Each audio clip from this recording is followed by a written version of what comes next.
You know, and I think that we, as a people, we think of ourselves as separate, but in actuality, we're not. We're all a big working machine in layman's terms of we all kind of have to work together to make it work. You know, it takes Yeah. all pieces of the puzzle, and if one piece of that puzzle fails, then it doesn't. You never get the full image, right? Right. And it is the new creation myth really is what we're in the middle of.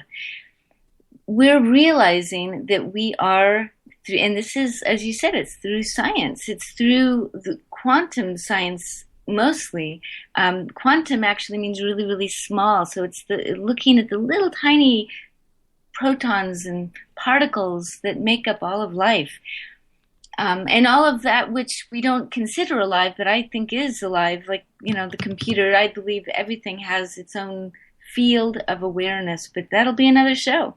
Um, so we are beginning to understand that we really are connected. We don't completely get it yet, but we are all one, and we're beginning to look at ourselves differently, not as separate, not as something that was created. The creation myth is changing. I'm not going to go into depth with that yet. That'll be another show. Lots of fun things. There's a lot of fun things that we'll be discussing. Well, and I wanted to jump in here real quick because this thought came to my mind. The movie Avatar, and I absolutely love this movie. It's probably one of my all-time favorites, just from a metaphysical standpoint. That basically they have this big. They show the connection between all of this planet that they're on, and what is happening because of humans coming in and basically removing all of the minerals and metals and so forth of this earth or this planet that they're on, and that's what we're doing here. I have a hard time. I was wrapping stones for a long time, and people still ask me for them, and I just couldn't consciously do it anymore. I felt that the stones that I were getting were coming from from people that were basically violating the earth and taking, and they weren't doing it from a spiritual standpoint. They weren't doing it spiritually. They weren't thinking, and they were just take, and I just couldn't do it. I felt like that, I could be my.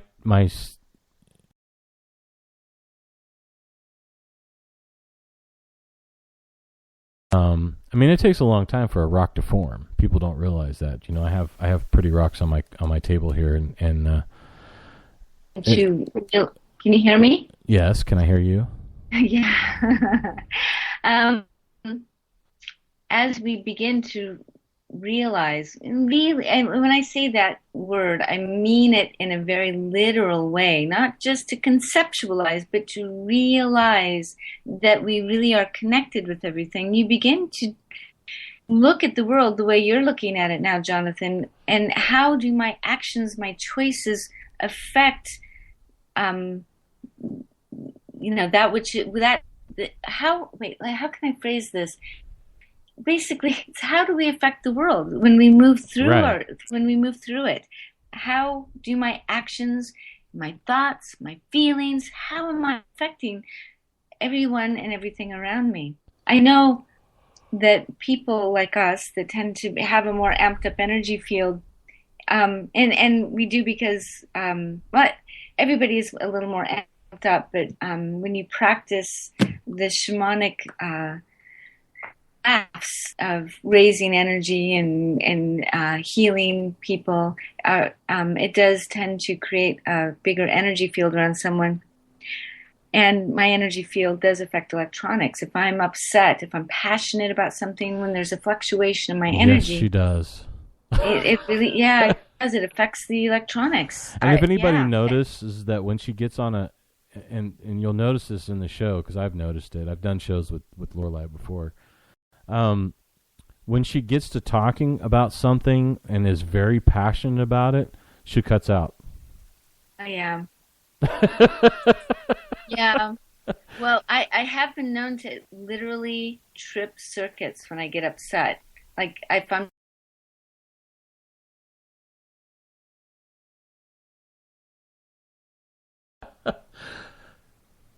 Lorelei, did we lose you? Well, yeah, there yeah. she is. She's back. Did I really? Did I cut out? Yes, you did. Did you hear me talking about cutting out the circuits? Well, it said we heard the part where you said when you've literally been known to trip circuits when you get upset, and then it quit. Is it back? Yeah, well, you're back. Oh yeah. Anyway, I better not talk about that. Well, yeah, I'll try to stabilize the current with the hardwire. I'll get my kids to help with that. But it's fun stuff. It's energy. It's the fluctuations of it and how it affects those people around us. And learning how to be the dominant frequency so that when you do go into an office setting and there are people around you that are maybe having an off day. We're human. Everybody does. But when you can maintain your frequency, your preferred state of awareness, your preferred emotional state, in the face of anything that you come in contact with, you will find that you dominate the frequency. So you will come into a room and your energy field will literally set the tone for the meeting. Mm-hmm. Mm-hmm. And it's a practice. And you'll feel the waves of other people, but then you actually have to be the one to smooth things out. And it is a practice. It really is. I've been teaching meditation for a long time. And when I teach meditation, that is what I wind up practicing, because when I'm stilling my mind, I can feel the currents of other people's minds, and I have to be able to radiate and still myself so that they can feel that stillness. They can tune into it and they can feel it for themselves. That's how teaching meditation or any of these subtle physical practices, these subtle physical crafts, that's how they're taught. It's called transmission. What you're doing is you're transmitting a frequency and other people feel it. They resonate with it. And then they go, oh, yeah, that's what it is. And once they've experienced that, they can go on their own and practice getting back there themselves, practice that frequency. So yeah, I get that. I and I don't even have to meditate to get there. I know when I'm connected to spirit because I know what it feels like inside myself. If that makes sense. I know when I'm dead on, if I'm doing dead's a bad word for a medium. When I'm connected to a person or spirit or a thing, because I read things also, I know when it's right because I can feel it.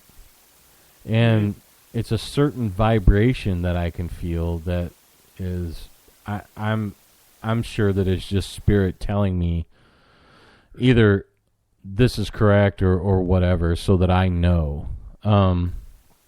But yeah, I mean, there's a certain vibrations that you can feel during certain things. Like if I'm journeying, if I'm doing shamanic journeying, or if I'm meditating, they're different. And connecting to certain people, you feel certain energies from them. That's where the empath thing comes in from previous part of the conversation is, empaths don't pick up on that, but it's there.